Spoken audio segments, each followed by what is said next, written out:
few weeks ago, when I was packing for my trip to China, I came across an old photo. It was the only photo I had with my distant cousin. I met her when I was 7 years old, and then never heard from her since then. My memory of her was so vague that I don't quite remember her face. I could never tell from the picture how she looked like either, because it was very blurry. I can only see that I was wearing a red hoodie and she was wearing a blue jacket. She was much taller than me and older than me too. I remember that she plays violin. 4 years ago, I started to learn violin too, and found it very challenging. Sometimes I wish I started to learn violin as a kid. I wish I took her advice, because kids learn faster than adults when it comes to learning musical instruments. Just random thoughts.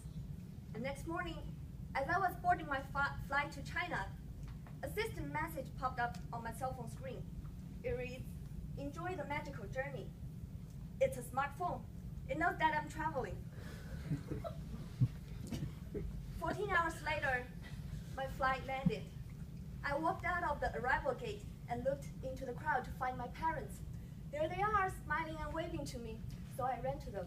Then I slowed down and slowed down. I stood there, I couldn't move. My legs froze. My smile froze too. I was so surprised. My parents looked so much younger than the last time I saw them. They looked too young to be real. What happened? I didn't know they had plastic surgery. If they did, well, that's a little overdone. And standing next to them was a little girl wearing a red hoodie who looked just like the 7-year-old me in that picture. They ran up to me and gave me big hugs. "Welcome to Chengdu," my mom started talking. And then she turned to the little girl and said to her, "Liuqing, this is your cousin. She comes from United States to visit us." She called her Liuqing. I thought my name was Liuqing, so who am I? Then my mom took out the camera and took a picture of us. So the little girl in the red hoodie and me in the blue jacket. We just took the picture that I already have in my photo album for years. So I not only went back to China, but also went back to my past and becoming part of my past. The cousin who's been staying in my vague memory for years wasn't my cousin, but actually myself, came from the future.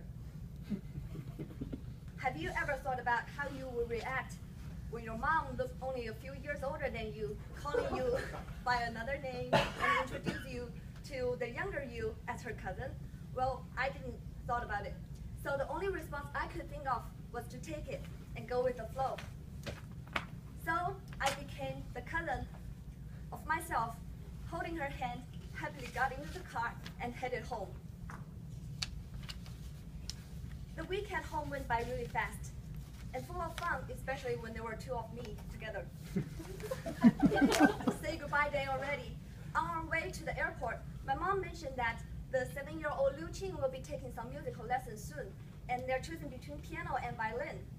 Of course, I know that the 7-year-old Liuqing is more interested in piano because the 88 black and white keys seems more fun than the 4 strings with a stick. I also realized this is my opportunity to change my past, so to change my future, or to change the 7-year-old Liuqing's future. I tried to talk her into learning violin instead of piano, and gave her a CD of my favorite violinists, hoping she can be inspired. During my flight back to San Francisco, I kept thinking, what if I did change the 7-year-old Liuqing's mind? I really hope she made a different decision from what I made when I was 7. When my flight landed, I looked at my calendar and realized I almost forgot about a really important event that I need to attend. So I booked another flight to LA and was just in time for the Grammy.